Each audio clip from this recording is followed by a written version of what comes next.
A lot of people say that they have heroes, people that they admire. They're heroes. They're fantastic. They're great. And whenever somebody says that they have a hero, I tend to think that the person saying that is a fucking idiot.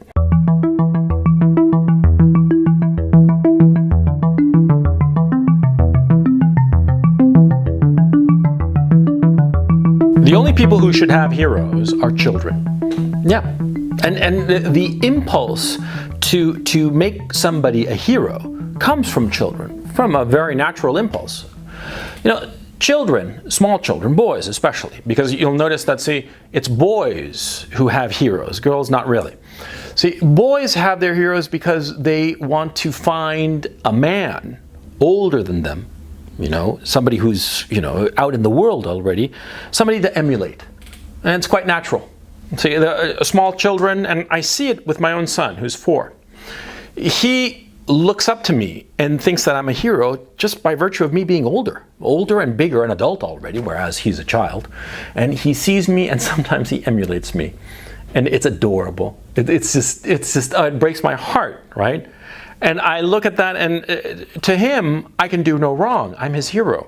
And that's a lovely, lovely feeling, yeah? But you see, it's natural and right and fine in a child of 4, a child of 10 even.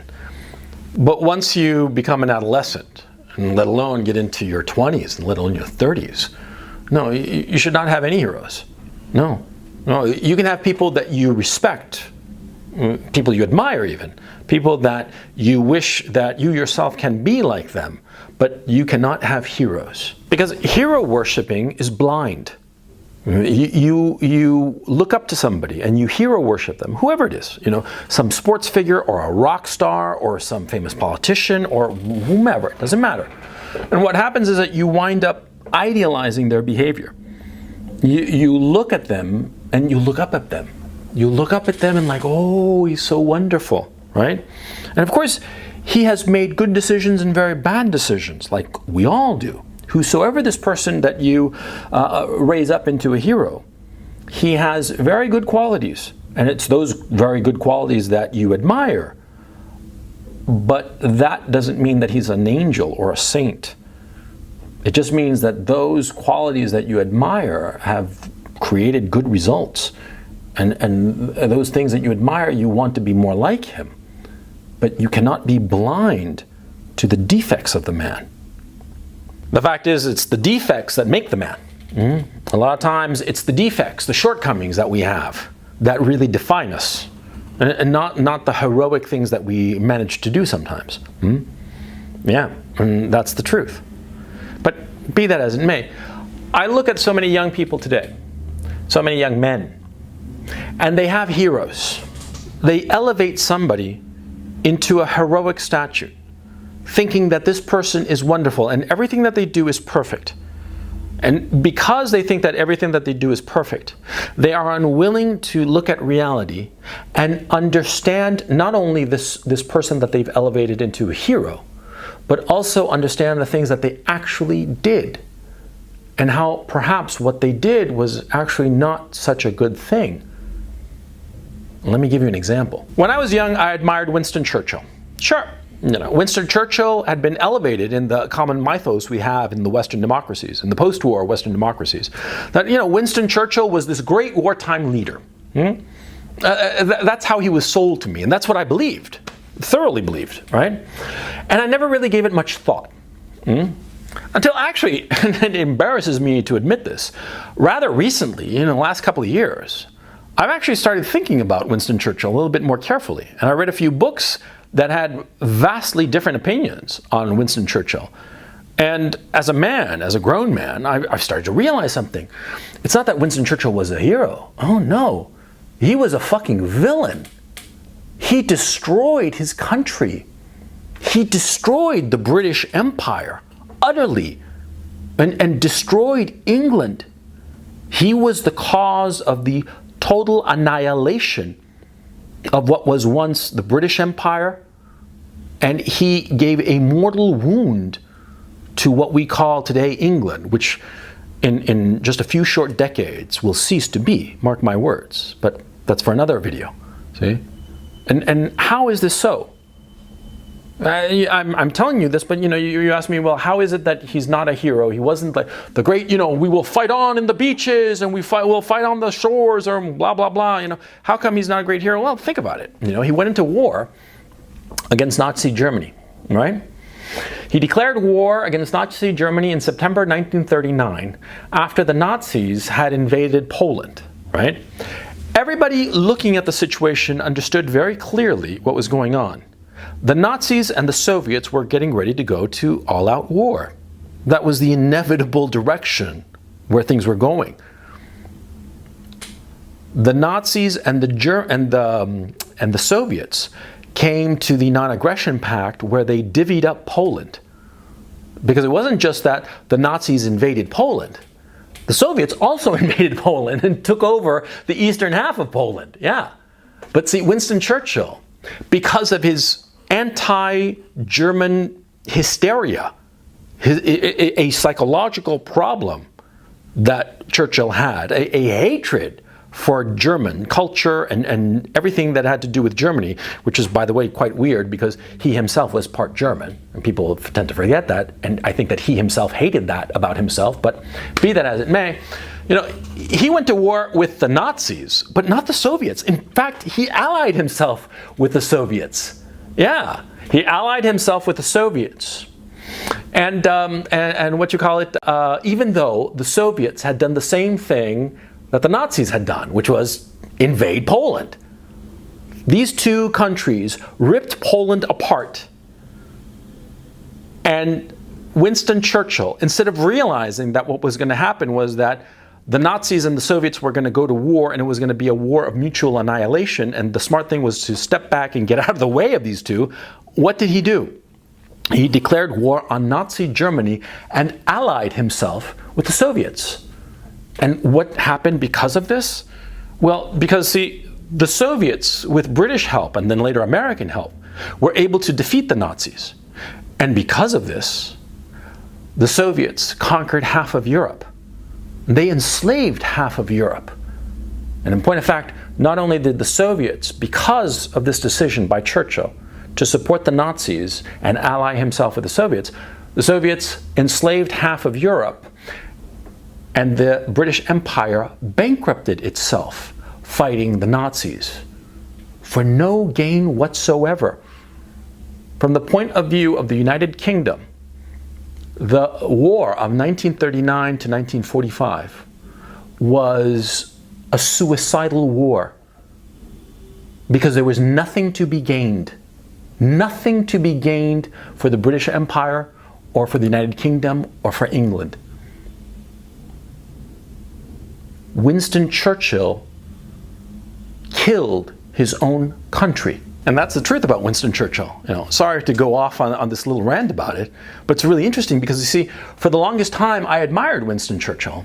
And hell, there have been a whole boatload of movies that are basically hagiographies of Winston Churchill about how wonderful he was. But if you start thinking about it and remove the blinders of hero worship, you start to realize that what Winston Churchill did was evil. He was a truly evil man. He sacrificed his nation, the flower of the youth of the United Kingdom. He sacrificed the British Empire, which was actually a force for good and was a great stabilizing influence in a lot of unstable places. He sacrificed the British Empire for a pointless war to satisfy his own ego. Because if you start to read about Winston Churchill, you realize quite quickly that he had an insanity about war. He loved war. War with whomever. Winston Churchill was the man who, for all intents and purposes, invented concentration camps in the Boer War at the turn of the 19th century. Winston Churchill was First Lord of the Admiralty and a key player insofar as the First World War. And many people have said that he incited many of the policies of the Brits during the First World War. Winston Churchill, as I explained before, got into a war where he had no business going into war because he loved war. He loved it. He loved the fact of butchery and murder. He was a crazy man. He was a crazy man who loved war and hated the Germans. And he went to war twice with the Germans. Huh? That's how insane he was. And you can see that if you realize that you cannot worship a man as a hero. You have to judge him. And that's the point. The people who hero worship are people who are afraid of judgment. And I've said before in other videos, see, in our current culture, the whole notion of judgment, of making a moral determination, is anathema. You cannot make a moral determination. No judgment, no judgment. Everybody can do whatever the fuck they want, right? And because of this moral fear, moral terror of making a judgment, you wind up with a populace who worships people as heroes instead of judging them by their words and judging them by their actions. A lot of people, for instance, nowadays worship Trump, right? Instead of looking at the man for what he actually does, yeah? Not what he says. I mean, I don't believe in paying attention to anything that anybody says. I think that you should pay attention to what they actually do. But no, you have people who worship Trump and who say that he's a great thing, blah, blah, blah, great president or whatever, and worship the man, yeah? Or there are others who worship, I don't know, Alexandria Ocasio-Cortez or Bernie Sanders, or whoever the fuck they admire. They admire them in a childish way. Because the fact is, if we live in a society where you are not allowed to judge, then it's inevitable that you are going to worship the people whom you perceive to be on your side. You're going to worship them as heroes uncritically and accept whatever they say or do uncritically. And you're only going to say, oh, well, he's my hero. I admire him so much, so I'm not going to say anything. Yeah? That's what happens when you remove judgment from your moral matrix. You wind up hero worshiping people as opposed to looking at what they do like an adult and judging them. And that's what you have to do. You have to judge people. Yeah? You have to judge people and let the chips fall where they may. And there are a lot of people that you might think of as heroes, but if you remove the blinders of your hero worship, you'll see that they're not very good, or actually, like in the case of Churchill that I went into at length, you'll discover that they're not heroes. No, they were awful men. See? Hero worshiping blinds you. It keeps you from seeing reality. It keeps you from seeing the truth. It keeps you from seeing painful truths. Because ultimately that's what we want to avoid. We want to avoid painful truths. It's all good and fine to talk about easy truths. Oh, the sky is blue, a square has four sides. Those are painless truths, right? But realizing that some political leader that you'd been taught to admire for decades, you start to realize that he's actually the villain of the movie, right? Or not even a villain, an incompetent buffoon, an incompetent psychotic buffoon who gave pretty speeches. That really changes you now, doesn't it? Yeah. You should not hero worship anyone. You can admire them, you can respect them. Admire them, not them in toto, but rather admire specific things that they have done. But you cannot worship a man. I mean, apart from it being pagan, right? It's not healthy because it keeps you away from the truth. It blinds you to the truth. Now, why did I do this video? Well, because I actually got in succession 2 emails from fans. And on the one hand, both of them said practically the same thing, which was really fucking shocking. They both said that I was their hero. Yeah?